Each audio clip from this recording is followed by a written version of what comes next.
শ্রীরামকৃষ্ণের একটা কথা আমরা বলবো, একটা কথা নয়, ঠিক কিছু কথা, একটা ভাব, কিছু কথা মিলেই তো একটা ভাব হয় বলো।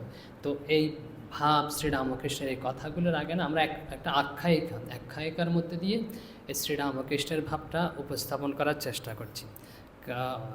হয়তো আখ্যায়িকা মানে গল্প, গল্প বললে একটু সুবিধা হয়, তো কাহিনী। তো আমাদের তো অনেক সেরকম প্রাচীন কাহিনী প্রচলিত রয়েছে বিভিন্ন রাজা তো তার মধ্যে একটি, তো এক মহান রাজা ছিল, এক যে সমৃদ্ধশালী যে রাষ্ট্র, সেই রাজ্যের এক মহান রাজা ছিলেন। তো মহান বলা হচ্ছে কেন? তিনি হচ্ছেন ভগবত ভক্ত ছিলেন, ভগবানের ভক্ত ছিলেন। তো ভগবত ভক্ত তো অনেকেই থাকেন, তার মধ্যে আরও ছিল হচ্ছে তিনি ভক্তদের খুব সেবা করতেন।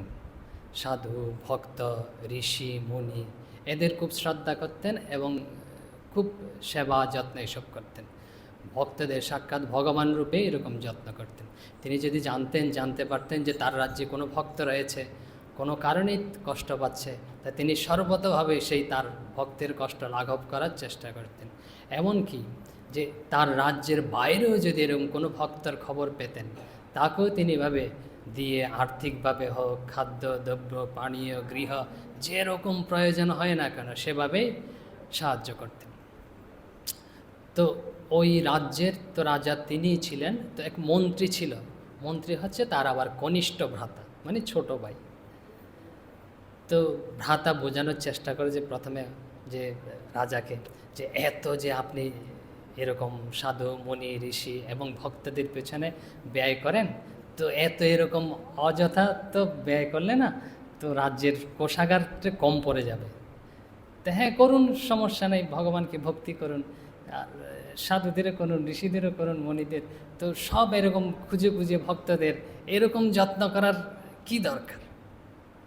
তো তিনি ওই রাজা না একদম শুনতেন, তারপরে যেরকম ওনার যেরকম ভাব সেভাবেই কাজ করে যেতেন। তো এরকম বলছেন, ওই তিনি হচ্ছে মন্ত্রী, ছোট ভাই হলেও মন্ত্রী। তো এখন ওই মন্ত্রী তো মন্ত্রণা করেছে যে এরকম যদি চলতে থাকে না, তাহলে তো রাজ্য একদম হয়তো দেউলিয়া হয়ে যেতে পারে ভবিষ্যতে।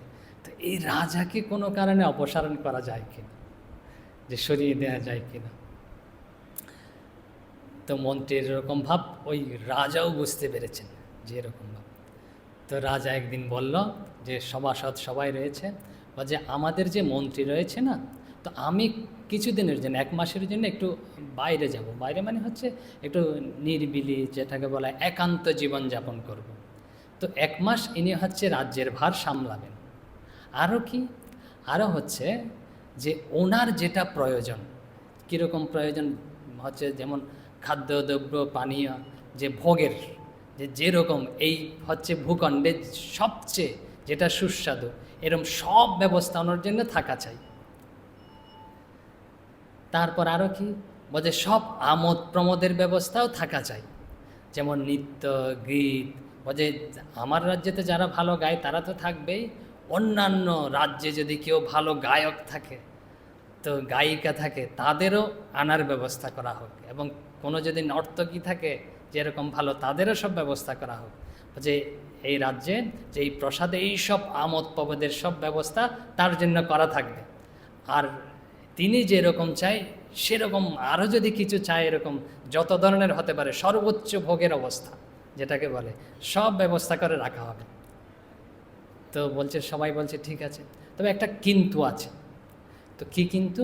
হচ্ছে 1 মাস, এই 1 মাস হচ্ছে উনি যেরকম ইচ্ছে সেরকম ভোগ বিলাসের জীবনযাপন করতে পারবে, তুমি করবে।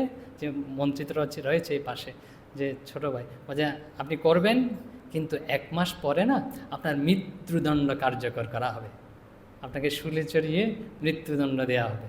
বুঝতে পেরেছেন?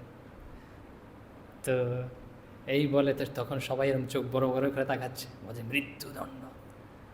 তো কিন্তু তো সব তো ব্যবস্থা করে দেওয়া হয়েছে, যেরকম ভোগ করতে চাই সব ব্যবস্থা করে দেওয়া হয়েছে। তো এখন রাজা চলে গেছে যে 1 মাসের জন্য যে একান্তে জীবনযাপন করবে।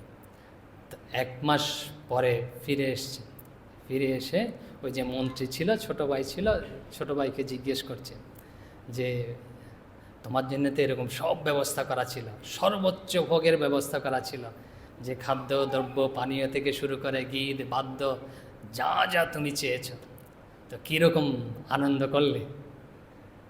তো বলছেন, বলছে দাদা কি আনন্দ করব, আমি তো জানি আমার হাতে মাত্র 1 মাস সময়,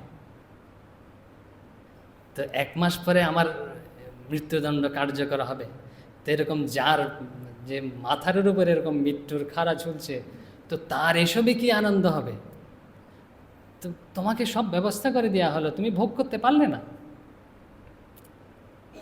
বলছে না, আমার কিছুই তো এসবের রুচি ছিল না, আমার শুধু মনে পড়ছিল এই সময়, আজকে একদিন চলে গেল, কালকে দ্বিতীয় দিন, তৃতীয় দিন, চতুর্থ দিন, এভাবে 1 মাস চলে গেছে।